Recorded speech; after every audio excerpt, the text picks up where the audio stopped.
In 1983, a team of deeply pious scientists conducted a radical experiment in an undisclosed facility. The scientists had theorized that a human without access to any senses or ways to perceive stimuli would be able to perceive the presence of God. They believed that 5 senses clouded our awareness of eternity, and without them, a human could actually establish contact with God by thought.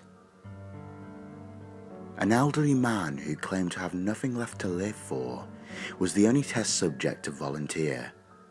To purge him of all his senses, the scientists performed a complex operation in which every sensory nerve connection to the brain was surgically severed. Although the test subject retained full muscular function, he could not see, hear, taste, smell, or feel. With no possible way to communicate with or even sense the outside world, he was alone with his thoughts. Scientists monitored him as he spoke aloud about his state of mind in jumbled, slurred sentences that he couldn't even hear. After 4 days, the man claimed to be hearing hushed, unintelligible voices in his head. Assuming it was an onset of psychosis, the scientists paid little attention to the man's concerns. 2 days later, the man cried that he could hear his dead wife speaking with him, and even more, he could communicate back. Scientists were intrigued, but were not convinced until the subject started naming dead relatives of the scientists. He repeated personal information to the scientists that only their dead spouses and parents would have known. At this point, a sizable portion of scientists left the study.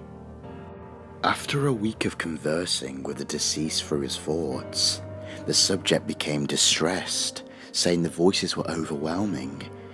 In every waking moment, his consciousness was bombarded by hundreds of voices that refused to leave him alone.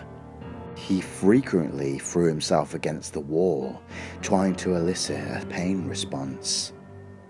He begged the scientists for sedatives, so he could escape the voices by sleeping. This tactic worked for 3 days until he started having severe night terrors. The subject repeatedly said that he could see and hear the deceased in his dreams. Dream and claw his non-functional eyes, hoping to sense something in the physical world. The hysterical subject now said the voices of the dead were deafening and hostile, speaking of hell and the end of the world. At one point he yelled, "No heaven, no forgiveness," for 5 hours straight.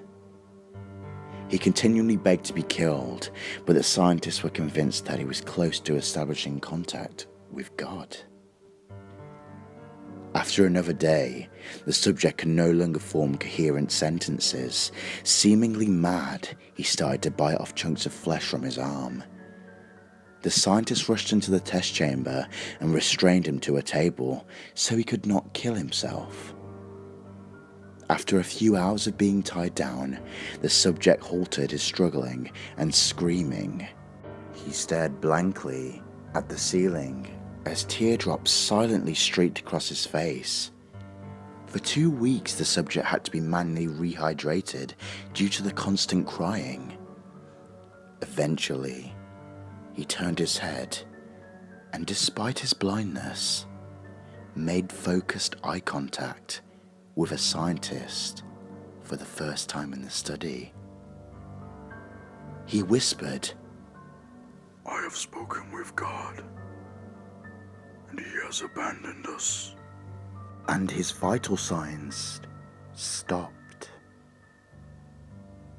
There was no apparent cause of death.